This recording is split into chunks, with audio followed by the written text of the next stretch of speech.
Gracias de nuevo por estar con nosotros. Gracias a vosotros y por la invitación. Que estés a gusto aquí en la clase. Sí, seguro que sí. Encantado de estar otro día con vosotros aquí y de clausurar este estupendo curso.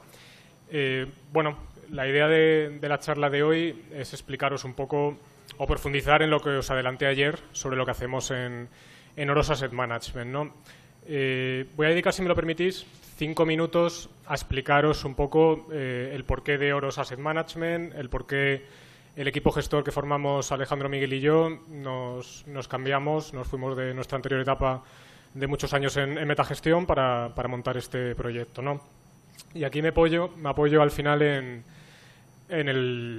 uno de los grandes mentores que tenemos en el mundo de la inversión, que es Charlie Munger, que hace ya muchísimos años comentaba que para aguantar mucho en esta industria necesitas de una receta mágica que se compone al final de 3 ingredientes, ¿no? Los 3 ingredientes son una adecuada filosofía de inversión, una cabeza bien amueblada y un tercer ingrediente que sería tener el control de alguna manera de la institución en la que trabajas, ¿no? El poder ser independientes.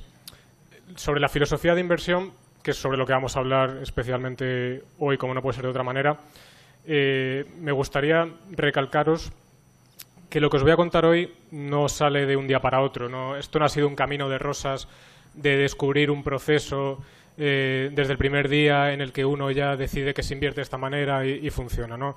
Yo empecé a trabajar en el año 2007, mayo 2007, en metagestión y bueno, os puedo asegurar que no había un momento más complicado y a la vez más bueno para aprender que ese año, ¿no? Porque veníamos de una grandísima burbuja, como todos sabéis, a nivel global, de crédito, que generó burbujas por doquier, a nivel inmobiliario, de activos y demás, y prácticamente fue empezar a trabajar en esta industria, pinchar todo y bueno, pues caerse el negocio, ¿no?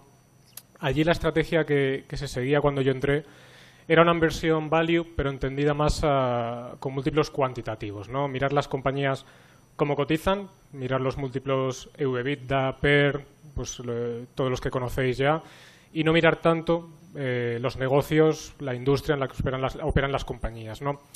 Entonces, cuando todo funciona, cuando el crédito fluye, cuando las economías crecen, los negocios van bien, es una estrategia que funciona muy bien, porque al final estás comprando lo que se ha quedado atrás, y así fue durante muchos años. El problema es cuando pincha esa burbuja de crédito, se cae el castillo de naipes y afloran las llamadas trampas valor, ¿no? Que es lo que todos los inversores value tratamos de evitar. Invertir en compañías ópticamente baratas, pero cuyo negocio está sufriendo un deterioro muy importante. En el caso de 2007-2008, muchísimas compañías se estaban beneficiando del crédito para expandir su negocio. Me acuerdo de inmobiliarias, constructoras, entidades bancarias. Aparentemente cotizaban a precios muy baratos, pero la realidad, cuando pincha la burbuja, era muy distinta, ¿no? Entonces, bueno, con el paso de los años uno se da cuenta de que no vale simplemente con comprar algo aparentemente barato, el trabajo es mucho más difícil, hay que entender y analizar los negocios, ¿no? Hay que añadir la parte cualitativa, que sería al final lo que desde 2012, cuando empecé yo de responsable de los fondos en metagestión y especialmente con la incorporación después de Alejandro y Miguel, lo que hemos ido haciendo y es lo que seguimos haciendo en Oros Asset Management y vamos a hablar hoy, ¿no? La segunda pata, bueno, un segundín rápido, estos son los resultados que hemos conseguido con este cambio y este proceso de inversión que seguimos desde hace 6 años, ¿no? Que la verdad es que estamos muy, muy orgullosos. La estrategia ibérica que os pongo ahí, hemos conseguido un 156 acumulado, que es un 18% anual, contra el índice que utilizamos de referencia, que es el índice general de la Bolsa de Madrid con dividendos, mezclado con la Bolsa de Portugal con dividendos de un 8,8 anual, con lo cual, bueno, estamos bastante contentos. Y la cartera internacional, pues más o menos igual, ¿no? Un 16% anual contra el índice con dividendos del 12,5%. Con lo cual, 6 años en los que parece que lo que hacemos tiene sentido y funciona. Por lo tanto, pensamos que el primer ingrediente lo teníamos desde hace tiempo, ¿no? Que era una filosofía de inversión adecuada.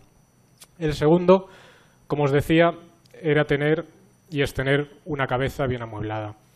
Aquí la traducción que podemos hacer es contar con un proceso de inversión que sea suficientemente robusto para evitar que caigamos en las clásicas trampas psicológicas que os comentaba Beltrán estos días y que os comentamos también un poco ayer nosotros en el panel, ¿no? Nosotros pensamos que la mejor cobertura que tenemos es nuestra forma de analizar las empresas. Somos 3 gestores y el trabajo lo hacemos de la siguiente manera.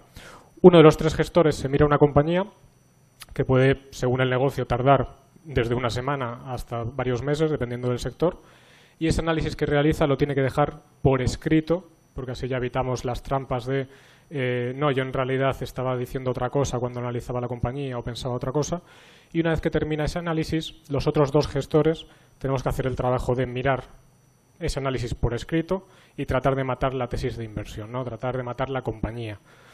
Ahí planteamos una serie de dudas para que el gestor que se miró la compañía inicialmente haga un segundo trabajo de profundizar en estas dudas, de hablar con la compañía, hablar con expertos de la industria, competidores y que investiguen en definitiva mucho más, ¿no? Esto robustece mucho el proceso porque así evitamos caer en las trampas psicológicas de una persona se mira a una compañía, tiene mucho tiempo invertido en ese análisis y es muy duro que te digan a los 2 meses, mira, te has tirado 2 meses con esta compañía, pero es que no podemos invertir en ella por esto, por esto y por esto. Pues el que seamos 3 y que tenga que haber un consenso facilita que no pueda entrar cualquier compañía en la cartera, ¿no? Ralentiza mucho también el proceso de generación de nuevas ideas, pero hace que la cartera sea mucho más robusta.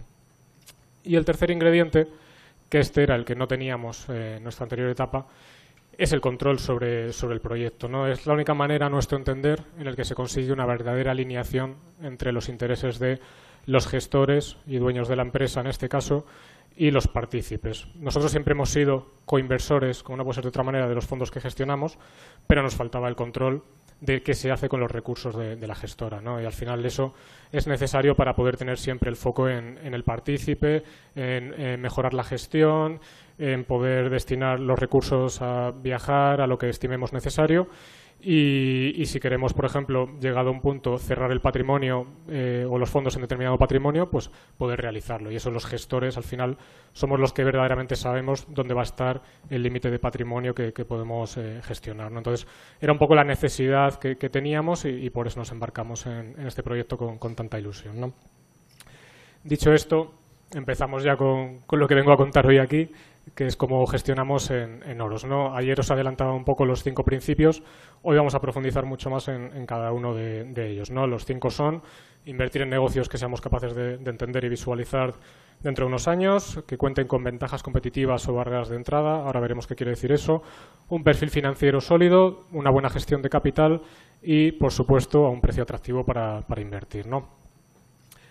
El primero de ellos, como os decía, sería invertir en compañías que estén dentro de nuestro círculo de competencia, ¿no? ¿Y qué quiere decir esto? Pues bueno, he tratado de visualmente plasmaros lo que significa el círculo de competencia, ¿no? Al final hay un sinfín de compañías en las que uno puede invertir. El universo de inversión es muy amplio y hay que ser consciente de que uno tiene que centrarse en lo que verdaderamente conoce, en lo que puede estar cómodo y evitar caer en trampas como la ilusión de conocimiento, ¿no? Hoy en día el flujo de información es tan brutal, tenemos acceso a tantísima información de manera gratuita que podemos caer permanentemente en la trampa de pensar que por leer mucho sobre algo realmente estamos entendiendo y conocemos un negocio o una industria o las amenazas que puede tener o sus ventajas, ¿no? Pues hay que hacer el ejercicio de sinceridad con uno mismo, de honestidad y saber dónde verdaderamente podemos estar invertidos y dónde no, ¿no? Pues primero esa reflexión para que la tengáis en cuenta.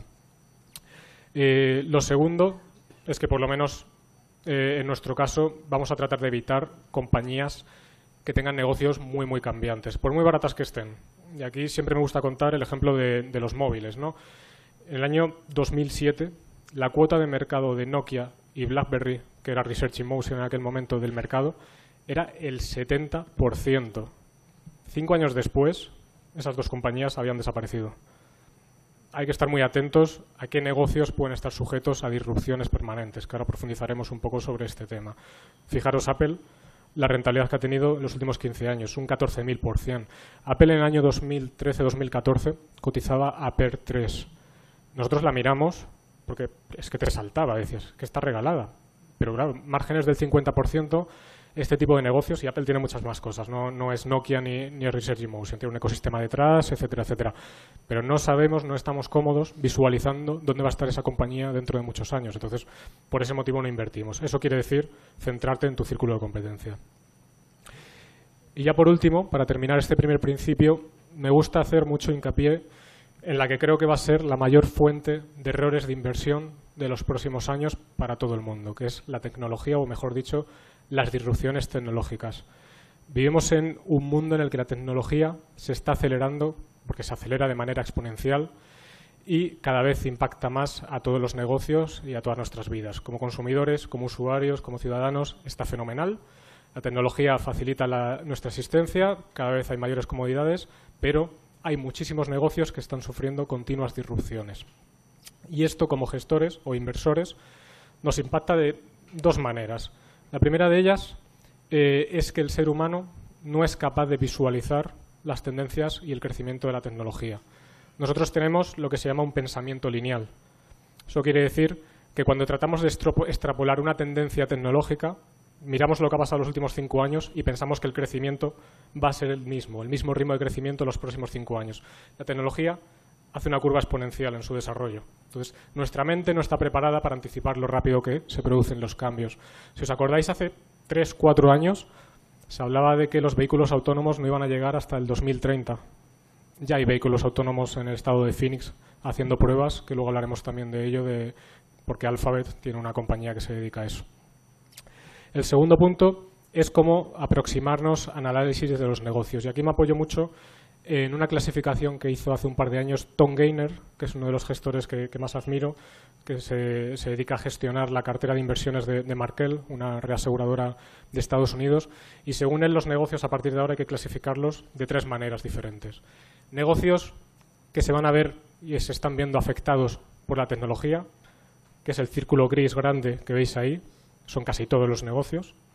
Negocios que hoy no se están viendo afectados por la tecnología, y aquí todos nos viene a la cabeza la bebida, el tabaco, etcétera, etcétera. Ya el tabaco se está viendo afectado también por disrupciones tecnológicas. En Japón la gente utiliza vaporizadores, cigarrillos eléctricos, prácticamente en la misma proporción que el resto de cigarrillos normales. Ya es que ni siquiera el tabaco se libra de las disrupciones.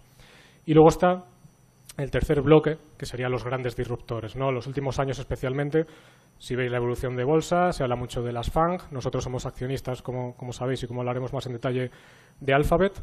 Son las plataformas tecnológicas las que están siendo las grandes disruptoras y las grandes beneficiadas los últimos años, ¿no? Pues bueno, ¿dónde tratamos de poner el foco nosotros en Oros? En los 2 círculos pequeños, y no es nada sencillo. Los grandes disruptores tecnológicos, pero claro, que seamos capaces de entender y visualizar ese negocio, que no es nada sencillo, y la otra pata, negocios que pensamos que no se están viendo afectados. Esto nos va a llevar a futuro a 2 tipos de errores por esta forma de proceder. Primero es error de comisión cuando nos confundamos pensando que la tecnología no está afectando suficiente, y errores de omisión porque nos perderemos oportunidades de compañías que pensamos que la tecnología les va a impactar más rápido de lo que realmente se produce al final, ¿no? Bueno, una reflexión para que lo tengáis en cuenta. El segundo principio sería el foso, ¿no? Las ventajas competitivas que tienen los negocios. Y aquí no puedo dejar de recomendar 3 documentos que creo que todo el mundo debería leer para profundizar sobre las ventajas competitivas de los negocios. Quizás, si tengo que descartar uno, sería el más antiguo de todos, el de Bruce Greenwald, porque creo que ya se ha quedado en algunos aspectos un poco desfasado en los ejemplos, que no en el contenido, que es el de Competition Demystified. Y luego, como libro, el de Pat Dorsey, el pequeño libro que genera riqueza, es cortito, explica muy bien las ventajas competitivas. Y por último, el que a mí me apasiona y utilizamos nosotros como base para entender las ventajas competitivas es el paper que se actualiza todos los años de Michael Mauboussin, que se llama Measuring the Moat. Un paper de 80 folios donde se explican perfectamente las ventajas competitivas de los negocios. Nosotros, como os digo, nos apoyamos en eso y me gustaría explicaros de manera rápida qué se entiende por ventaja competitiva, cuáles hay según Mauboussin y por cuántas o cuáles hay presentes hoy en día en nuestras carteras en Oros, ¿no? Básicamente las compañías encuentran ventajas competitivas de 3 maneras diferentes. Una son las ventajas de oferta, otras las ventajas de demanda y en menor medida lo que se denominan factores externos. Las ventajas de oferta se dividen en 2. Las clásicas, que todos tenéis en la cabeza, de economías de escala, y las ventajas de procesos, que a su vez se dividen en otros 4, ¿no? ¿Cuáles son estas 4 ventajas de procesos muy relevantes que tenemos que buscar en nuestro análisis de compañías? Primero de ellos, el contar con un activo que no se pueda replicar. Cuando tú tienes un activo que no se puede replicar, tienes una ventaja estupenda. Aquí nosotros en cartera, desde hace muchos años, tenemos una compañía portuguesa que se llama Corticeira Morim, que es el líder global en producción de tapones de corcho para la industria del vino. Tiene una cuota de mercado del 55% y, vamos, nadie más le hace sombra. ¿Cuál es la ventaja competitiva de Corticeira? que está situado en Portugal. ¿Y por qué es una ventaja? Porque el alcornoque, que es de donde se extrae la materia prima, crece en Portugal y Extremadura. Básicamente también en norte de España un poco, norte de África, pero el grueso está ahí. Esta compañía lleva más de 100 años haciendo esto mismo. Es la quinta generación ya de familia que gestiona la compañía. Replicar todos los acuerdos que tiene con los dueños de fincas de cero es imposible. Es una compañía única, no se puede repetir, ¿no? Podrá sufrir unas disrupciones, que el corcho se sustituya, ahí podemos discutir lo que queramos, pero a día de hoy el activo es irreplicable. Segundo punto importante es la complejidad de procesos. No es tan sencillo de encontrar compañías que tengan esta ventaja competitiva. Hay una española que lo cumple perfectamente, sería Viscofan, la compañía que hace envolturas artificiales para embutidos. Un producto que aparentemente es muy sencillo, si lo pensáis, una envoltura para un embutido, y sin embargo, la complejidad de procesos químicos que hay detrás es brutal. Eso lleva a que al final haya 3 jugadores importantes en todo el mundo. De hecho, Viscofan contaba la anécdota cuando estuvimos con ellos hace muchos años, de que cuando compraron una empresa americana que hace exactamente lo mismo, ellos no pudieron visitar las fábricas en ningún momento, porque al final todos son recelosos de cómo es su proceso químico para conseguir el producto. Podían intuir, viendo el producto final, más o menos lo que hacía la compañía que iban a comprar, pero hasta que no entraron allí no pudieron verlo, ¿no? Pues eso se te dice hasta qué punto es relevante el proceso productivo para esta compañía. La tercera son las patentes. Todos tenéis en mente, me imagino, las farmacéuticas cuando hablamos de patentes. Bueno, mientras dure la patente, pues tienes cierta ventaja. Nosotros históricamente no invertimos en el sector farmacéutico, salvo puntualmente en Almiral durante un tiempo por una ineficiencia que se producía en la valoración, pero es un negocio muy, muy complicado de entender para nosotros, porque al final tienes que continuar reinventándote continuamente y bueno, hacer estimaciones sobre mercados futuros es muy difícil. Y por último, la cuarta ventaja de proceso sería contar con concesiones, ¿no? Un ejemplo muy claro puede ser las concesiones de marquesinas de publicidad, tanto en autobuses, estaciones de metro, JCDecaux en Francia, por ejemplo, ¿no? Pues bueno, mientras dura la concesión que te da el ayuntamiento, tú explotas esos activos, cobras al anunciante, pagas un canon al ayuntamiento y ya está, ¿no? Pues mientras dure la concesión tienes una buena ventaja competitiva. Y luego las economías de escala, pues fundamentalmente lo que tenéis en mente, ¿no? Cuanto más produces de un mismo producto, tu coste fijo se va diluyendo cuanto más tamaño tienes, ¿no? Básicamente es una ventaja de tamaño, de escala, básicamente, ¿no? Luego tenemos ventajas de demanda, que incluso son más relevantes en los últimos años que las de oferta para ganar dinero y encontrar buenos negocios. La típica que todo el mundo siempre piensa es la imagen de marca, el hábito de consumo. Todos pensamos en Coca-Cola como el clásico ejemplo de imagen de marca. Aquí haceros hincapié en que la imagen de marca por sí sola no vale para nada. Al final tienes que combinarlo con otra ventaja competitiva o si no estás muerto. Todo el mundo conocía a Nokia, tenía una imagen de marca estupenda, Nokia desapareció. O sea, necesitas más que una imagen de marca, no basta con ser conocido, ¿vale? Te puede ayudar a fijar precios más altos, pero necesitas algo más. El coste de sustitución, el switching cost. Aquí el ejemplo clásico de una estupenda compañía, lo que pasa que por precio no acabamos de poder invertir nunca en ella, sería SAP. SAP tiene al final un software que es estupendo, que se instala en los procesos productivos de las compañías de tal manera que ya no pueden quitárselo nunca. El proceso de instalarlo lleva muchísimo tiempo, cuesta mucho dinero, pero una vez que lo tienes, olvídate, no va a llegar nunca un competidor por un precio, aunque sea la mitad, la compañía no se va a cambiar nunca, es imposible. Eso es un coste de sustitución. Cuando encuentras algo así a buen precio, pues hay que meterse, ¿no? Importante también el efecto de red, que yo creo que en los últimos años es la más relevante, las ventajas de demanda. Aquí, pues, todo lo que son redes sociales, un Facebook es un clásico ejemplo de efecto de red, ¿no? Cuantos más usuarios tiene una red social, más atractivo es para el resto de usuarios. Si mañana yo monto una red social, nadie va a entrar ahí. No hay usuarios, pues ¿para qué nadie se va a apuntar a esa red social, ¿no? Pues bueno, Facebook tiene un efecto de red muy importante. Alphabet, de la que hablaremos después, como os decía, tienen varios de sus productos efecto de red, como puede ser en YouTube, etcétera, etcétera, ¿no? Y por último, ventaja de demanda, la reputación. Hay determinados sectores, como la industria del petróleo, que en determinadas partes de su proceso productivo tienen que contratar a terceros para llevarlo a cabo. No se la van a jugar con el más barato, porque al final el desastre natural que se puede montar si hay un vertido de petróleo, pues imaginaros, ¿no?, lo que puede pasar. Entonces te vas a ir siempre a los que sabes que ejecutan bien todos los proyectos. Y por último, los factores externos básicamente es cuando tienes una ventaja regulatoria, ¿no? Y aquí las agencias de rating yo creo que es el mejor ejemplo. Compañías que se benefician de que el regulador favorece el que todos los emisores de deuda tengan que tener un rating de Standard & Poor's o de Moody's, ¿no? Si miráis los folletos de los fondos de inversión que tienen renta fija o pueden invertir en renta fija, tienen que poner invertiremos hasta emisores de calificación crediticia triple B por Moody's o por Standard & Poor's. Entonces, toda la industria retroalimenta el negocio de estas dos agencias, ¿no? Un negocio extraordinario. ¿Qué ventajas tenemos nosotros a día de hoy en nuestras carteras, ¿no? Pues las más destacables son las que veis ahí. Activo irreplicable, que ya os he comentado, Corticera Morín. Ventaja de procesos, Miquel y Costas, podría ser un ejemplo también, la compañía que produce fundamentalmente papel para la industria del tabaco. Prácticamente imposible, de hecho es imposible acceder a la fábrica para que veas el proceso productivo. Economías de escala, pues bueno, relacionadas con la distribución, tenemos alguna en Portugal. Efecto de red, como os decía, Alphabet podría ser un ejemplo. Y reputación, pues alguna compañía de plataformas petrolíferas podría entrar aquí. El tercer principio, como os decía antes, sería invertir en compañías que tengan una posición financiera muy sólida. Y creo que esto lo muestra claramente, ¿no? Nuestra cartera ibérica, con nuestros números, dentro de 3 años tendrá el 56% de sus compañías con caja neta. En el caso de la cartera internacional, como al final tienes todo el mundo para invertir, es más fácil encontrar compañías que generen mucha caja y que además tengan una posición financiera sólida.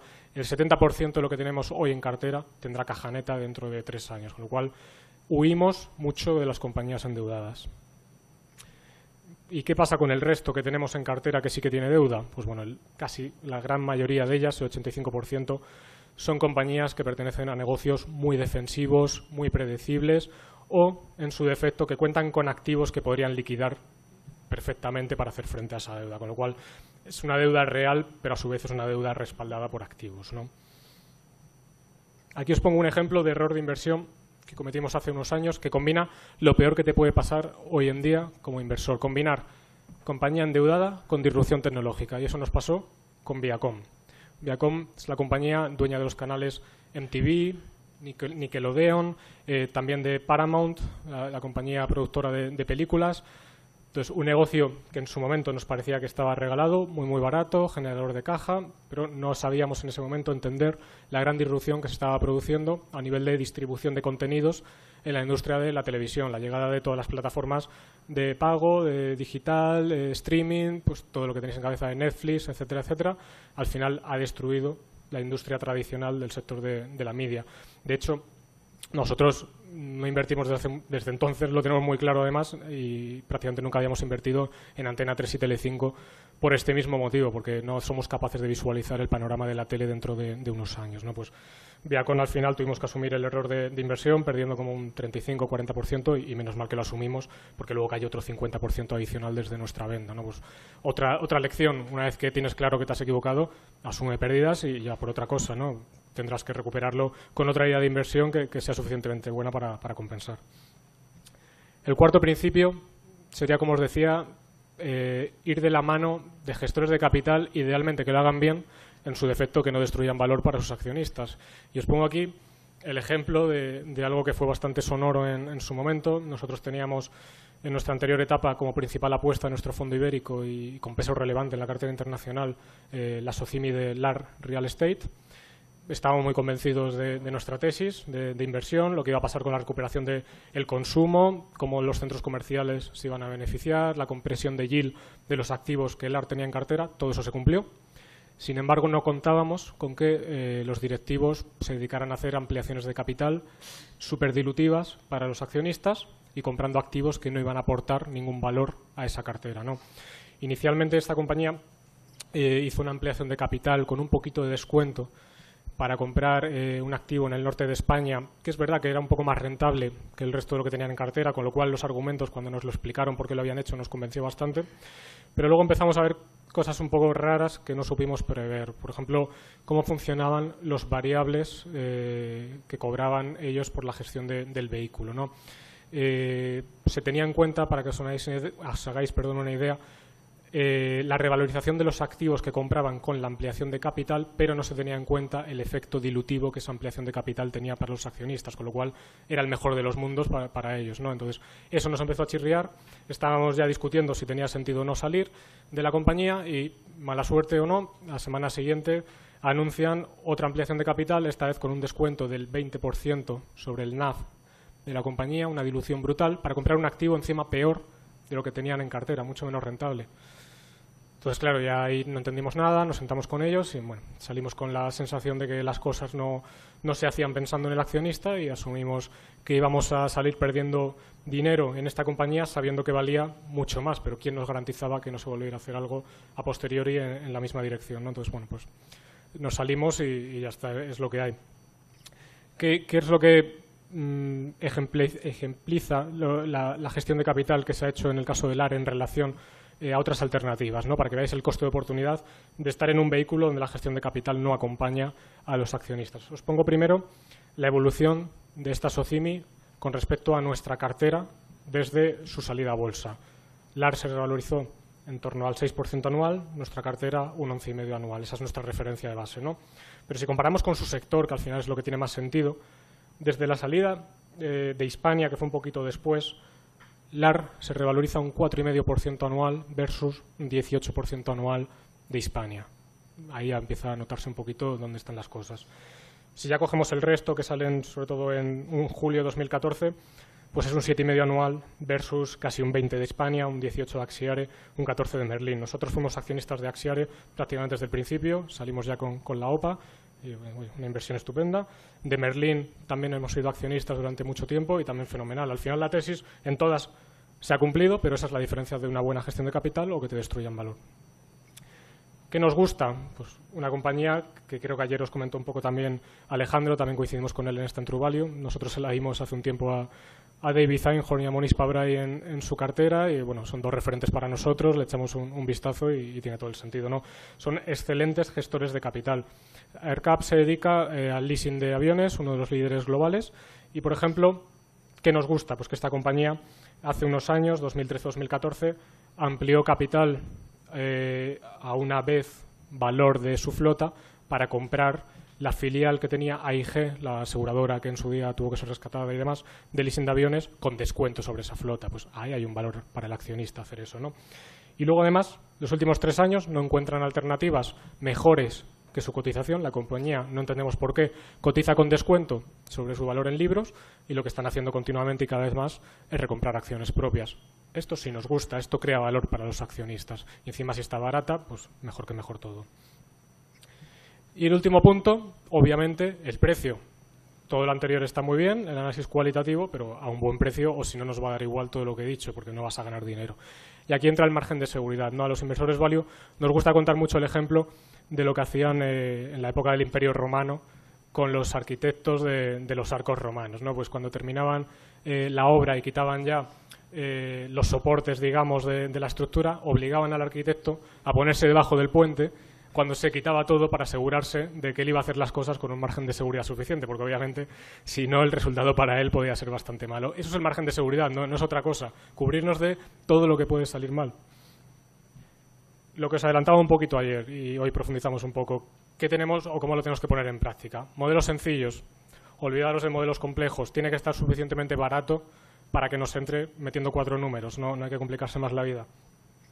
Siempre con humildad porque hay pocas certezas. Ahora veremos otro ejemplo y lo que os decía de opciones gratuitas y convexidad. Si podemos encontrar situaciones de esas, muchísimo mejor, que no es tan sencillo.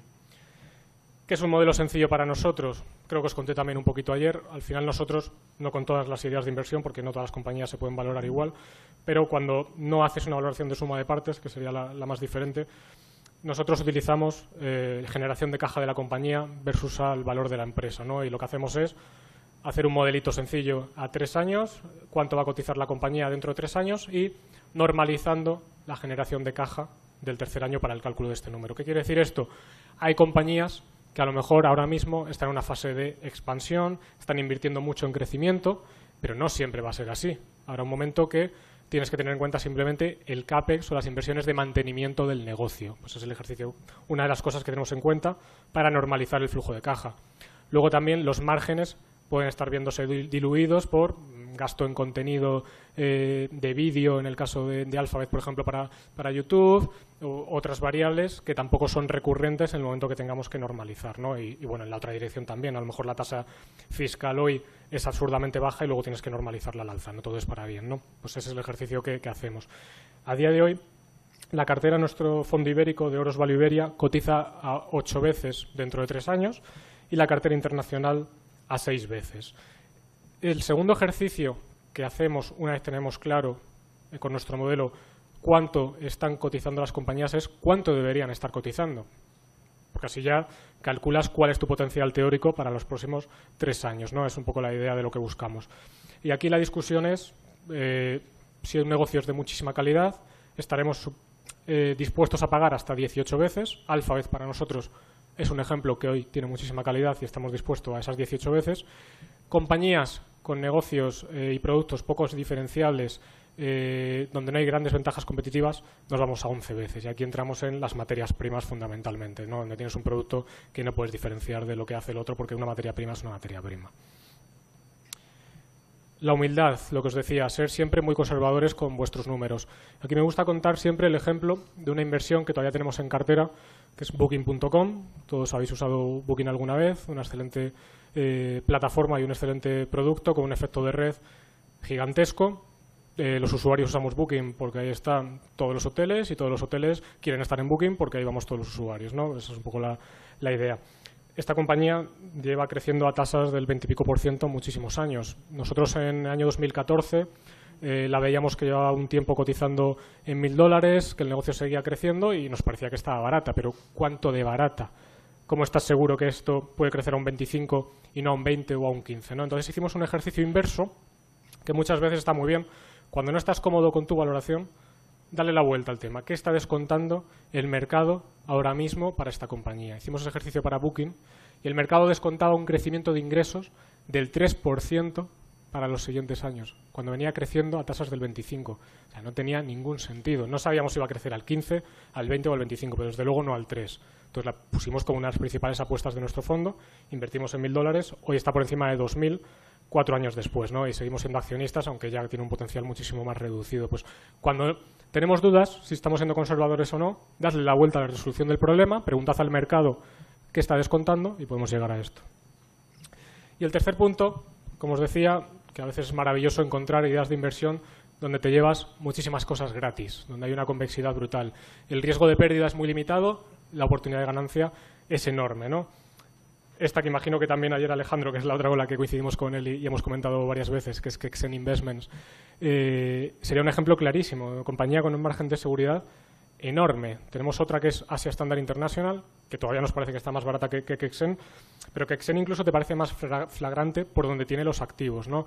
Esta compañía tiene 2 hoteles en Nueva York uno y en San Francisco otro, que ya solo su valoración conservadora es 1,5 veces, bueno, ahora un poquito menos porque se está animando la cotización, el valor actual en bolsa de la compañía. Solo esos 2 activos. El resto te lo llevas. ¿Y qué es el resto? Tenemos un hotel en Canadá, tenemos activos en Vietnam, un hotel en Japón, tenemos activos en China y tenemos además un residencial en Macao, que es una call estupenda a que Macao se convierta en Las Vegas los próximos años, se desarrolle todo lo que no es el juego, que todavía no ha pasado, especialmente con la apertura que va a pasar dentro de unos meses del puente que han construido entre Hong Kong y Macao y que va a facilitar muchísimo el tránsito de coches de una ciudad a otra. Con lo cual, todo eso te lo llevas gratis. Es margen de seguridad elevadísimo y convexidad toda la del mundo, ¿no? Pues esto sí nos gusta. La cotización de la compañía, os pongo 6 porque hace 2 días estaba por ahí, creo que está por encima de 7. Conservadoramente, esto vale $25 hongkoneses, o sea, el margen de seguridad es enorme.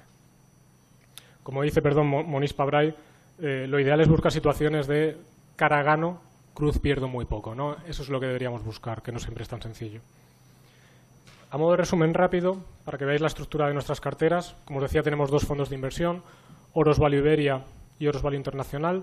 Euros Value Iberia puede invertir, como su nombre obviamente indica, en España y en Portugal, ¿no? Y luego tenemos también hasta un 10% que se puede invertir en otros fondos de inversión y nosotros sí que nos gusta siempre aprovechar que el fondo internacional tiene muchísimo más potencial que el resto de lo que encontramos en estos mercados para aumentar el potencial del fondo, y históricamente estamos invertidos y lo normal es que estemos mucho tiempo o siempre invertidos en el fondo internacional. En vez de contar por sectores y demás, que no tiene ningún sentido por nuestra forma de invertir, nos gusta contar nuestra estructura de la cartera por temáticas al final, ¿no? Creo que tiene mucho más sentido. La cartera ibérica tiene hoy el 55% de lo invertido en compañías familiares. ¿Qué tiene de bueno las compañías familiares? Que el accionariado está controlado por la familia, que son los que deciden qué se hace con el negocio. Tienen el famoso skin in the game, ¿no? Se están jugando el que la acción tenga que ir bien. Cuando tienes esa alineación con los directivos, normalmente la gestión de capital va a ir bien, no van a hacer tonterías, ¿no? Entonces eso nos gusta y hay muchas compañías familiares muy bien gestionadas en España y Portugal y que todavía cotizan a precios atractivos. Históricamente había muchas más, pero bueno, en los últimos años con la gran subida de los mercados es más complicado. Y luego tenemos un 20% invertido en 3 compañías que bautizamos como olvidadas, en algunos casos incluso odiadas por la comunidad inversora, ahora veremos qué casos, que ha cambiado su situación radicalmente, al menos para nosotros, los últimos tiempos, y que es una oportunidad. En algún caso ya se ha reducido un poco el potencial, como en el caso de Aircross, pero que son estupendas para invertir hoy en día. Estas serían las 10 principales posiciones que tenemos hoy en la cartera. Como os decía, la primera sería el fondo nuestro internacional, que ahora hablaremos un poquito de él. Y luego las 3 primeras, esto es a cierre de trimestre, ¿vale? Serían Renta Corporación, Aircross y OHL. OHL seguramente sea la más conflictiva o la menos entendida por todo el mundo, pero bueno, para nosotros el margen de seguridad de esta idea de inversión justifica el invertir de la mano de un equipo que históricamente es cierto que la gestión de capital no ha sido precisamente la más adecuada. Y luego, bueno, pues empresas familiares como Sonae Capital, bueno, la Sonae en Portugal, Aperam, acero inoxidable, Catalana Occidente, un negocio asegurador excelentemente gestionado. Cuando invirtamos en el sector financiero, sea bancos o sea seguros, siempre hay que ir de la mano de grandes gestores de capital. Es lo que marca la diferencia. Si tú inviertes en un banco mal gestionado, el banco va a quebrar en algún momento, no hay otra. Con las aseguradoras marca la diferencia de si vas a ganar mucho dinero o no vas a ganar mucho dinero o poco dinero, en ese caso, ¿no? Pues Catalana Occidente, el que sea familiar hace que la gestión de capital sea muy buena. Luego, la cartera internacional, tendríamos fundamentalmente 4 temáticas. La fundamental, materias primas, muy vinculado con el acero inoxidable. También tenemos uranio, un poco de petróleo y un poquito de cobre. Compañías también emergentes, olvidadas. Aquí entraría Kexen o Asia Standard, por ejemplo. Son compañías, la mayoría familiares, con accionariado familiar. Cuando vas a países alejados, donde el acceso a información para ti puede ser más limitado y puedes estar menos cómodo, es muy importante ir de la mano de compañías con accionariado familiar y con mucha historia detrás, con una buena creación de valor para los accionistas, ¿no? Plataformas tecnológicas, Alphabet, Baidu, Booking, etcétera, tenemos un 12,5% del fondo. Y luego compañías cotizadas en Reino Unido, que hemos bautizado la temática como el Brexit. No sé si por el Brexit o no, pero la realidad es que están muy baratas y estamos muy cómodos en ellas. Principales posiciones del fondo. Pues las 2 asiáticas de real estate que hemos comentado, las principales. AirCap estaría la tercera. Tenemos desde hace tiempo también una compañía en Rusia, que no es muy conocida, que se llama Kiwi. La compañía se dedica a pagos electrónicos. Tiene una cartera virtual tipo PayPal, un sistema de pagos, y luego además tiene una de las redes de cajeros más extensas de toda Rusia para facilitar los pagos de facturas y demás. Rusia es una economía todavía muy dominada por el efectivo. Hay muy poco desarrollo del crédito, con lo cual se usa todavía mucho el sistema de ir al cajero o a donde sea para pagar la factura de la luz, etcétera, etcétera. Pues esta compañía facilita esas transacciones. Tienes las 2 patas, la parte física y la parte online de la cartera virtual. No deja de ser una compañía rusa, no deja de ser el sector financiero. Aquí exigimos un margen de seguridad muy elevado. Si esto cotizara en España, sería la principal apuesta del fondo. Como no es Rusia y es financiera, ajustamos muchísimo a la baja nuestra convicción en nuestros números y en nuestro múltiplo de salida. Compañía de loterías secundarias, Seal Network, bueno, plataforma Naspers, que tiene su inversión en Tencent, compañía, no sé si la conocéis, china, que sería como una mezcla de Facebook, WhatsApp, Netflix, YouTube, PayPal, etcétera, etcétera, en China. Pues Naspers es dueño del 31% de eso y eso vale más que todo lo que vale Naspers en bolsa, lo cual no tiene ningún sentido. Y no porque el resto de negocio de Naspers sean malos precisamente. Bueno, una ineficiencia no tiene sentido. Bueno, Alphabet, Utukumpu, Cameco y LSL Property Services. Y por último, por poner un poquito más en práctica lo que hemos hablado, os quiero presentar un poquito más en detalle una de nuestras ideas de inversión de los últimos 6 años que llevamos ya invertidos en Alphabet. Voy a seguir, obviamente, los 5 puntos que os he dicho para explicar esta idea de inversión rápidamente. Es un negocio sencillo de entender. A ver, el core de Alphabet es la publicidad, no es otra cosa. En vez de publicidad por televisión, esta gente descubrió el maná online y a partir de ahí, a través de sus plataformas de búsqueda y de vídeo fundamentalmente, pues están dominando el mundo de la publicidad online absolutamente, ¿no? Fijaros, os pongo ahí la evolución de Google y Facebook, de cuánto dominan del total global de la publicidad online. Hoy entre las dos tienen el 61% de ese mercado. Google tiene el 44%, y es que además esto va creciendo, no es que vaya para abajo. Del total de la publicidad del mundo, estas dos compañías dominan ya el 25%, pero es que hace 5 años era solo el 9%. Esto es un movimiento absolutamente estructural. Compañías que no podíamos anunciarnos por nuestro tamaño en televisión, en radio, etcétera, etcétera, podemos fácilmente utilizar Google AdWords, AdSense o todo lo que se os ocurra para anunciaros prácticamente sin ningún coste y además de manera súper efectiva y rentable. Eso es un negocio que yo creo que se puede entender. ¿Tiene ventajas competitivas? Pues tiene muchísimas, pero para mí tiene 2 muy claras. Aquí como anécdota, desde que se funda la compañía, la cultura de Google era buscar desarrollar productos que cumplan lo que ellos llaman el test de cepillo de dientes. Productos que puedan usar millones de personas a diario. Ese es el objetivo de Google cada vez que inventa algo. Y creo que lo están consiguiendo de manera razonablemente bien, ¿no? Cuentan con 7 productos con más de 1.000 millones de usuarios. Android, el sistema operativo que tienen prácticamente todos los móviles del mundo, tiene más de 2.000 millones de usuarios. Google Chrome, YouTube, tiene 1.800 millones de usuarios. El buscador de Google, Gmail, Google Maps o el mercado de aplicaciones Google Play, todos más de 1.000 millones de usuarios. Pero es que además tienes Google Drive, que ya han dicho que está llegando prácticamente a los 1.000 millones de usuarios, y el producto Google Fotos, que tiene ya 600 millones aproximadamente de usuarios. O sea, todo además se retroalimenta entre sí, es un ecosistema que se retroalimenta y hace que este efecto de red conjunto sea inabarcable absolutamente. Y luego además tienes una segunda ventaja que hace que lo anterior se refuerce todavía más rápido, y es la escala. Alphabet es una compañía enorme que genera muchísima caja y puede gastar ingentes cantidades de dinero en marketing, en I+D. En los últimos 5 años se han gastado 60.000 millones de dólares para mejorar su buscador, su sistema de publicidad, etcétera, etcétera. Es que eso no puede hacer nadie más prácticamente. CAPEX en aumentar capacidad para procesar datos. Están invirtiendo muchísimo en data centers y también para el nuevo negocio que tienen de los últimos años de la nube, para competir también con Amazon Web Services y demás. 85.000 millones en CAPEX los últimos 5 años. Para que os hagáis una idea, el buscador de Google procesa al día 5.500 millones de búsquedas. Es varias veces lo que procesa Bing, que sería el buscador de Microsoft. Como anécdota, hace muchos años ya, hace casi 10 años, le preguntaron a Charlie Munger por Google y decía: creo que no hay una compañía que haya visto en mi vida con un foso unas ventajas competitivas tan grandes. Lo que no entiendo yo, y con todo el respeto obviamente a Munger y Buffett, es por qué no invirtieron entonces en Google y por qué invirtieron en IBM, ¿no? Años después han asumido el error de inversión en IBM y en el año 2017, el año pasado, dijeron públicamente que se habían equivocado también por no invertir en Amazon, y en el caso de Google, Munger decía en la Junta de Accionistas: creo que tengo que decir que os hemos fallado en este sentido, le dijo a los accionistas, ¿no? Bueno, hasta los mejores cometen errores. Perfil financiero sólido, esto es indiscutible. La compañía tiene 100.000 millones de caja neta, que es el 11% de su valor en bolsa. Es decir, no tiene ningún problema financiero de ningún tipo. Aquí poco más podemos decir.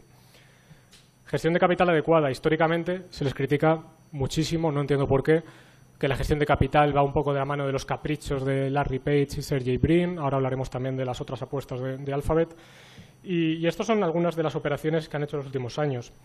Android lo compraron en el año 2005 por 50 millones de dólares. Android. tiene un poco de trampa. En el año 2011 tuvieron que comprar Motorola porque estaban preocupados por los litigios que los productores de móviles o fabricantes de móviles podían meterles en un brete. Entonces pagaron 12.000 millones por Motorola, la vendieron por 3.000 y se quedaron con las patentes, es decir, pagaron 9.000 millones por las patentes. Con lo cual Android, 9.050 millones para un producto que está en todas nuestras vidas, ¿no? 2.000 millones de usuarios. YouTube. Compraron YouTube, que en su día la gente decía, estáis locos, 1.650 millones de dólares por YouTube. ¿Cuánto vale hoy YouTube? Hay valoraciones, como veremos ahora, que hablan de 265.000 millones. Pues si eso no ha sido una inversión rentable. En 2007 compraron por 3.100 millones DoubleClick. DoubleClick es lo que permite que cuando nos metemos en otras páginas se nos haga una publicidad dirigida en función de dónde nos hemos metido antes. Esa compra fue lo que lo permitió. ¿Cuánto vale eso hoy? Les costó 3.100 millones. Yo creo que la única de los últimos años que es más discutible fue la compra de Nest, que es una compañía que tiene termostatos inteligentes para domótica y demás. Se gastaron 3.750 millones y, sinceramente, creo que ahí, por ahora, no están recuperando la inversión, ¿no? Y, por último, una que me gusta comentar es DeepMind, que es una compañía fascinante que se dedica, voy a decir inteligencia artificial, aunque en realidad no es eso, porque lo que hacen es sistemas de autoaprendizaje para las máquinas, ¿no? No sé si habéis oído hablar del juego del Go, el juego este legendario y milenario de Asia. Esta compañía ha conseguido que su sistema, aprendiendo por su cuenta a jugar al Go, gane a los mejores jugadores del mundo. Hay un documental que se llama AlphaGo en Netflix que explica perfectamente todo lo que pasó el último año con este juego. Es una compañía fascinante que se está metiendo ya en sanidad para mejorar los diagnósticos de los médicos. En el caso de Alphabet ya está aplicándose sus sistemas para mejorar los procesos de consumo de energía. Han conseguido un ahorro brutal en el consumo energético de sus servidores, etcétera, etcétera. ¿Dónde vienen las críticas los últimos años de la gestión de capital? En esto que veis aquí. Este es el resultado operativo de todo lo que es Google, quitando lo que ellos llaman otras apuestas. Otras apuestas incluyen, por ejemplo, Waymo, que ahora hablaremos de lo que es Waymo, todo lo que es buscar productos que hagan disrupciones que hoy en día no existen, ¿no? Entonces son productos que de funcionar funcionarán dentro de muchos años, pero que hoy es imposible que funcionen. Entonces se les criticaba que estaban destinando demasiadas inversiones a compañías que no tenían sentido. Sin embargo, parece que algunas de ellas empiezan a funcionar. Waymo, que así es como se llama ahora, era la división que tenía Google destinada a desarrollar la inteligencia para que los coches se conduzcan solos. Esto se inició o lo iniciaron hace ya más de 10 años y poco a poco el desarrollo de la tecnología, como no puede ser de otra manera, ha sido exponencial. En este gráfico veis los millones de millas recorridas por el sistema de Waymo. Aquí se incluyen las simuladas, ¿no? Que con toda la capacidad que tiene Google de simulación por todos los servidores que tiene por todo el mundo, pues obviamente puede acelerarlo todavía más. Además, salió hace poco un estudio en el Financial Times que comparaba esta tecnología con otras autónomas de competidores y están el resto a años luz en términos de seguridad, de cuántas veces el conductor tiene que intervenir para coger el control del vehículo, ¿no? La idea es que no tenga que cogerlo en ningún momento. Waymo anunció esta semana un acuerdo con Walmart en el estado de Phoenix para que cualquiera que haga la compra en Walmart no tenga que ir a Walmart a hacer la compra. La ordena online, el coche va a buscar a esa persona a su casa, le lleva a Walmart, recoge su compra y el coche le lleva sin conductor a su casa. Eso ya está pasando. O sea, esta tecnología ya está aquí y la disrupción va a ser brutal. ¿Cuánto vale esto? Hace 2 años, hace un año, nadie se atrevía a dar números. Hoy los analistas hablan desde 40.000 millones a 125.000 millones. Me parece un poco aventurado decir cuánto puede valer esto, pero no vale cero y estoy seguro que vale bastante. Por último, la valoración, ¿no? Os he comentado que nosotros valoramos utilizando múltiplo EV Free Cash Flow dentro de 3 años, simplemente porque lo tengáis ahí, ¿no? Las asunciones, algunas de las que estamos haciendo nosotros en nuestro modelo. Básicamente, una ralentización del crecimiento de ventas de la compañía, como no puede ser de otra manera, aunque los últimos trimestres se está acelerando, ¿no? Está pasando con muchas tecnológicas que, lejos de desacelerarse, se está produciendo lo contrario. Pero bueno, vamos a ser conservadores. Hoy está creciendo un 26, nosotros para el año estamos metiendo un 23, con lo cual llevamos por debajo. Luego un 21 y a tasas por debajo del 20. Y la parte interesante es donde normalizamos el margen operativo del negocio, que nos vamos al 32%. Esto sigue estando lejos de los máximos del 36% del año 2010. Aquí básicamente estamos normalizando lo que os decía de gasto extraordinario en contenido para YouTube, gastos generales que por la escala se van reduciendo, etcétera, etcétera, ¿no? Un poco el efecto de la economía de escala pues se produce y lo normalizamos ahí, ¿no? Luego hacemos otros ajustes, que aquí nos meto de las inversiones, que ahora están invirtiendo mucho en crecimiento y demás. Con todo esto nos sale que cotiza 12 veces, una compañía que debería valer para nosotros 18, es un potencial de un 50% ahora mismo. Os pongo ya para terminar, por curiosidad, una valoración alternativa. No es la que hacemos nosotros, pero me llamó la atención cuando se la vi a Bill Nygren, que es uno de los gestores que más admiramos, que trabaja en Oakmark, y que la valora por suma de partes. Él también es accionista de Alphabet desde hace años y me pareció interesante hacer el ejercicio, ¿no? Entonces, la idea de Bill Nygren es valorar, por un lado, os lo pongo aquí, YouTube de manera aislada, porque en su cabeza, y tiene todo el sentido, YouTube está diluyendo tanto la capacidad de generar caja del resto de Google que la gente no está sabiendo valorar bien la compañía, ¿no? ¿Cómo valora el YouTube? Básicamente coge los 1.800 millones de usuarios que tiene la compañía, cuántas horas de vídeo consume al día, que el último dato que publicó YouTube es 1 hora. En total de horas visionadas al año, pues 657.000 millones, y luego aplica un múltiplo a esas horas visionadas. Él dice que las compañías de televisión por cable, su valoración refleja un múltiplo de 80 céntimos hora visionada. Como esto no es exactamente el mismo negocio, tal, está empezando a monetizar, dice, venga, aplicamos la mitad de manera conservadora a ver qué sale, y le sale que vale 263.000 millones de dólares la compañía. Si quitamos YouTube de nuestros números y hacemos así estimaciones, grosso modo, los márgenes en vez del 32 se nos van ya al 38 porque el resto de negocios es mucho más rentable, crecimiento de ventas sería más bajo porque YouTube es la pata que más está creciendo, y eso nos daría, que el resto de divisiones ex YouTube y ex Other Bets, otras apuestas, sería 1.050 billion, es decir, 1 billón nuestro. Luego tendríamos otras apuestas. ¿Cómo lo valoramos? Bueno, aquí básicamente toda la valoración sería Waymo. Podemos coger, por ver qué pasa, ¿no?, los 75.000 millones que hablábamos antes y aplicar un ratio de éxito del 20%. Eso nos da un 26.000 millones de valoración. Con todo eso y la caja neta de la compañía, la valoración de Alphabet sería de 1.400 billones versus market cap de 870, un potencial del 66%. Repito, no es como valoramos nosotros, pero así nos servía de referencia por ver que estábamos subiendo. A nosotros nos sale un 50, haciendo la manera de él un 66, nos vamos mal encaminados y nos quedamos tranquilos, ¿no? Y esto sería un poco lo que tratamos de hacer en Oros. Espero haberos podido explicar un poquito todo. Muy bien.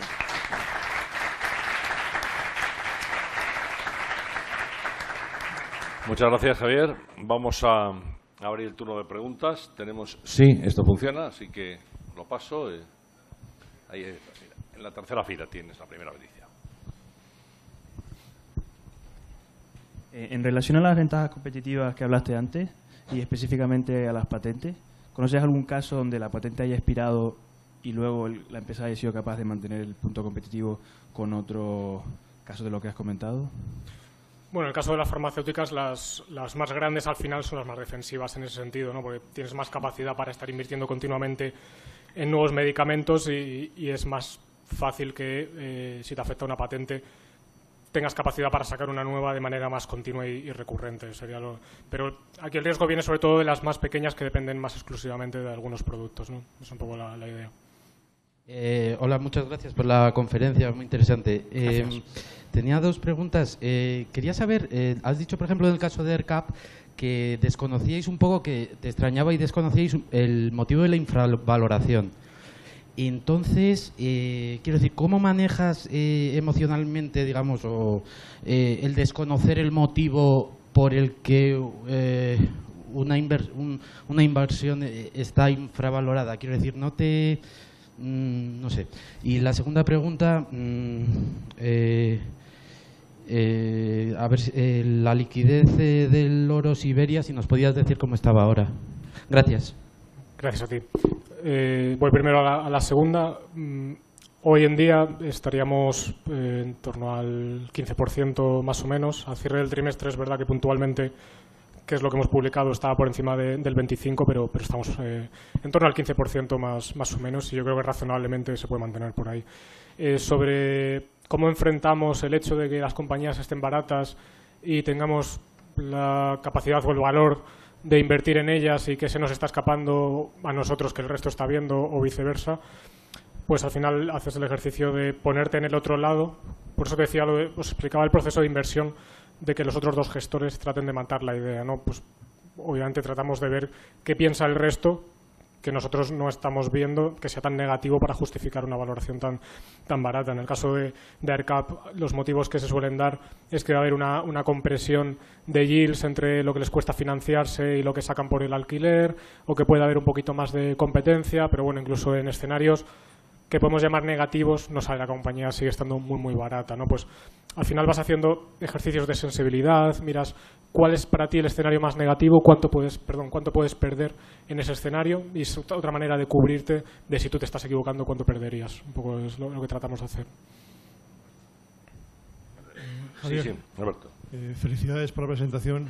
Gracias, Yo quería preguntarte, imagínate que vienen a consultarte los consejeros delegados de todas las telecoms del mundo y te dicen, mira, en el caso de Alphabet yo realmente voy a comprar cuando salga, ¿no? Pero te dicen, nosotros somos la autopista por la que van todas estas compañías, invertimos un 16% de CAPEX sobre sales, que es una barbaridad, estamos cotizando a los multiplicadores que son razonablemente con margen de seguridad y no sabemos hacia dónde tirar o qué hacer, ¿no? ¿Cuál es el consejo que tú le darías a las telecoms o qué crees que es lo que tienen que hacer estas compañías para intentar extraer el valor de que en el fondo son las autopistas por las cuales todas estas compañías están pudiendo ofrecer esos servicios tan disruptivos a la sociedad? ¿Es convertirse en concesiones o luchar contra ellas? Nosotros no somos precisamente de los más optimistas con el sector de las telecomunicaciones, y al final siempre contamos un ejemplo que se utiliza, un concepto, un modelo mental, mejor dicho, que utiliza una página que os recomiendo desde ya, que se llama Farnham Street, un blog maravilloso que habla de modelos mentales y que habla de un efecto que es el efecto de la reina de corazones, o de la reina roja en inglés, por Alicia en el País de las Maravillas, por una escena en la que Alicia no para de correr y le dice a la reina que aquí para estar en el mismo sitio tienes que correr el doble. Pues pensamos que el sector de las telecomunicaciones puede estar sufriendo ese efecto, es decir, es una situación de CAPEX que nunca termina para quedarte a nivel de competencia o de cuota de mercado en el mismo sitio. Entonces, creo que como accionista es unos negocios que siempre te prometen una generación de caja que no va a acabar o no acaba de llegar. Entonces, creo que es muy complicada su situación. Creo que no soy un experto para decirles si deberían convertirse en concesiones o luchar. Creo que la lucha está perdida, con lo cual a lo mejor la alternativa sería la de las concesiones, ¿no? Y bueno, luego está el tema de la deuda, que es otro tema que históricamente nos ha preocupado bastante en las telecos. Pero veo muy complicado el panorama del sector en ese sentido. Sí, el blog se llama Farnham Street, en honor a la calle donde vive Warren Buffett, y así se llama, Farnham Street. Javier, muchas gracias por la exposición. Gracias. En torno a Alphabet, volviendo a Alphabet, ¿cómo crees que puede afectar las regulaciones políticas que quieren hacer, la tasa Google o incluso las demandas por monopolio? Es decir, has puesto que una de sus fortalezas son los 7 productos que tiene, pero claro, son 7 productos que por lo menos en Europa le han atizado ya y le van a seguir atizando. Entonces, ¿eso cómo lo ves? Sí, es el riesgo de corto plazo es que el impacto de la regulación. Lo que pasa es que, a nuestro entender, aunque es verdad que a día de hoy están multando y Google está recurriendo, no tendrían base real, porque son monopolios decididos por el consumidor, no son monopolios impuestos por Google en ningún momento, ¿no? O al menos nosotros lo entendemos así.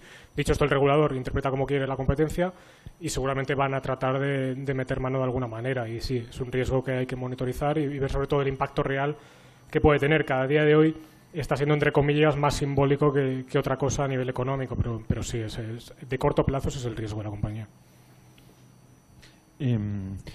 Ayer en tu intervención hiciste alusión a que la cartera en la que estáis invertidos sería capaz de soportar los malos momentos bursátiles, ¿no? O sea, por otra parte, aquí se ha dicho en estos días, Julio lo ha dicho antes, que cuando entramos en una fase bajista, todo baja. Yo me pregunto, ¿el inversor particular, cuando se entra en una de esas fases, ha de mantenerse invertido en fondos value de renta variable o sería más inteligente migrar las posiciones hacia otras inversiones más defensivas? Yo tendría aquí pues la pregunta o dos preguntas. Una, ¿qué es defensivo en ese entorno? Y dos, ¿quién tiene la bola de cristal para saber cuándo termina un mercado bajista? Si alguien la tiene, que me lo diga, y yo también juego a eso para forrarme por el camino, ¿no? Lo que quería decir ayer con la cartera, que se defiende en cualquier entorno. Hablo de entornos económicamente complicados. Hablo de entornos que pueden ser inflacionarios, que no los descartamos por todo el experimento monetario, etcétera, etcétera. Y al final, el margen de seguridad de lo que tienes en cartera, la convexidad que hablábamos, la calidad de los negocios, la capacidad de generar caja en distintos entornos, es lo que te defiende. No quiere decir que el fondo no vaya a caer, ni mucho menos en un entorno bajista, porque ahí no te salva del flujo de dinero nadie. Pero sí quiere decir que a lo mejor 2 años después has recuperado con creces tu inversión, porque además los gestores hacemos el trabajo en ese entorno. Suena un poco fuerte, pero al final en un entorno bajista prácticamente sacamos las palomitas porque tienes ideas por todos lados muy atractivas para invertir. Hoy el trabajo es mucho más complicado que hace 6 o 7 años. En ese entorno es un paraíso para nosotros. Para el partícipe es muy duro escuchar esto, porque a lo mejor ya un menos 40, pero es que ahí es donde hay que entender cuál es la labor del gestor, cuál es el proceso de inversión, entender dónde uno tiene su dinero y la tranquilidad y confianza de que el paso del tiempo va a tu favor y que al final lo que vale es cuánto vale un negocio, no lo que dice el mercado en ese momento. Es un poco la... No sé si he respondido. Ayer se habló del... Insistía mucho Enrique en el tema de los ciclos, que yo es una cosa que comparto mucho. Pero sorprendentemente lo que estamos viendo es que las empresas tecnológicas no paran de aumentar márgenes. Esto está llevando a monopolios en muchas actividades. ¿Hasta dónde puede llegar eso? Me refiero, normalmente en la teoría de los ciclos hay nuevos jugadores que entran y van bajando el margen. No lo estamos viendo. Entonces, lo que han dicho antes del tema de corte de monopolios, yo creo que va a pasar. Objetivamente, cuando tienes un efecto de red, si se has dado con la tecla, te llevas el mercado entero. O sea, esto no es... Hay 3 en el mercado con efecto de red. Es que hay una que se lleva el mercado, ¿no? Lo que pasa con Facebook, lo que pasa con Google, con YouTube, etcétera, etcétera. Al final, el efecto de red tiene eso, y una vez que aciertas, te lo llevas absolutamente todo el mercado, no hay medias tintas, ¿no? Entonces, desde ese punto de vista, yo entiendo que el margen no deje de incrementarse. No sé hasta qué punto al final monetizas hasta dónde puedes llegar, ¿no? Entonces, ese tipo de negocios, que no sé si estamos hablando en términos generales de la tecnología o de estos, que es lo que yo puedo opinar más, sí que entiendo que se esté produciendo esa expansión de márgenes todavía, ¿no? Sobre si lo que va a pararlo es que el regulador diga Facebook es un monopolio, no puede tener un monopolio aunque los usuarios lo decidan, vale, ya se me escapa y no sé hasta qué punto puede llegar, pero creo que la expansión de márgenes es lógica y tiene sentido en un tipo de negocio en el que te llevas todo el mercado por tu efecto de red. Sí, muchas gracias por tus palabras en esta presentación. A ti. Y yo te quería preguntar cómo ves de cara a los próximos tiempos, que comentaba ayer Alberto, que pese a estos últimos años, estos últimos 9 años, que hayamos tenido una expansión de las compañías y unas subidas muy, muy grandes, existe un factor muy determinante entre ganar mucho e incluso perder o no ganar tanto, y es en qué sectores se invertía. Entonces mi pregunta es que ¿cuál crees que van a ser los sectores más potentes en los próximos tiempos, en los próximos años? Bueno, entiendo que Alberto también estaría pensando en sectores y valoración, no solo en sectores. Al final yo te puedo decir lo que hoy tengo en cartera, que es lo que creo que en los próximos años va a ir como inversión. Acertar con qué negocio, no sé, Amazon puede dominar el mundo y se puede meter en muchísimos negocios que hoy no está dentro. El negocio puede seguir expandiéndose. No me la he mirado, no la he analizado nunca. No sé cuánto puede valer la compañía. Puedo acertar en la tendencia del negocio, pero no en si voy a ganar dinero en ese sentido. Yo hoy creo que lo que tenemos en cartera es donde hay que estar, por eso estamos ahí, si no, no estaríamos. Entonces, hoy estamos en plataformas tecnológicas, pero en las que estamos, porque son las que pensamos que están baratas. Materias primas, porque están a precio de derribo. Ha habido un exceso de oferta en los últimos años que hoy se está empezando a restringir para una demanda plana o creciente en algunos mercados, y es una oportunidad. Y luego oportunidades en compañías que no cubren ningún analista, que son ilíquidas, que están olvidadas y que cotizan a precio de derribo. Hoy eso es lo que nosotros vemos.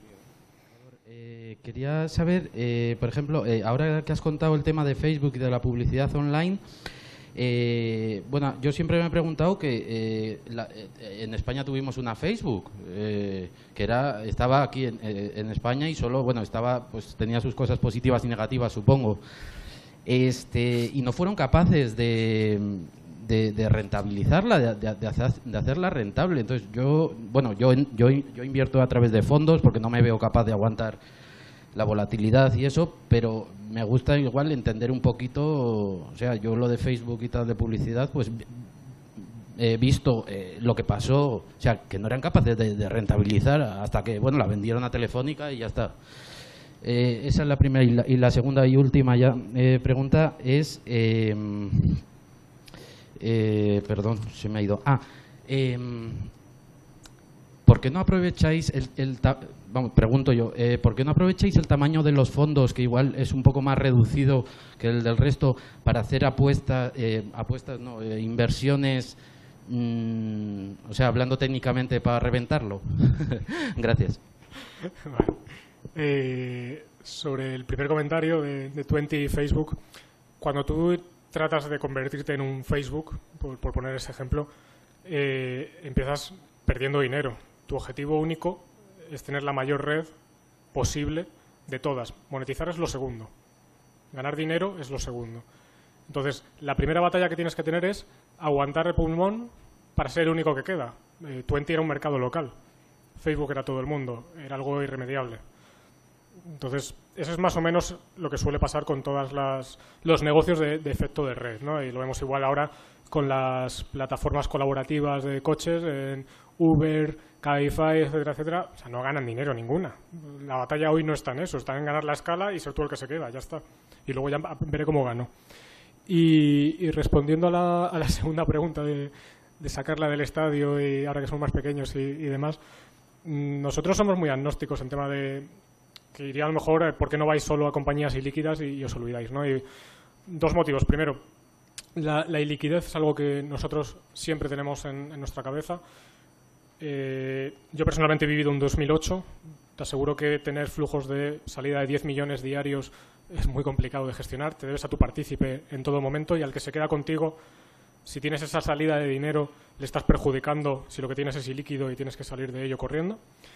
Eso por un lado. Y lo segundo, nosotros vamos donde está la oportunidad. Nos da igual que sea ilíquido, que sea grande, que sea pequeño. Y si hoy pensamos, o hace 6 años, que Alphabet era un chollo y seguimos pensando que está barata, nos meteremos en Alphabet. Y creo que ha ido razonablemente bien los últimos 5 años la inversión, ¿no? Obviamente nos encantaría tener 30 Kexens o 30 estándar en cartera y multiplicar por lo que toque en poco tiempo si todo acompaña, pero bueno, el mercado es el que es y vas donde encuentras las oportunidades al final, ¿no? Gracias. ¿Cómo puede afectar un hard Brexit a vuestra cartera? Volvemos a la bola de cristal. No, a ver, tenemos compañías del Reino Unido, es decir, tenemos exposición al Reino Unido. No sabemos cuáles son las consecuencias de un hard Brexit.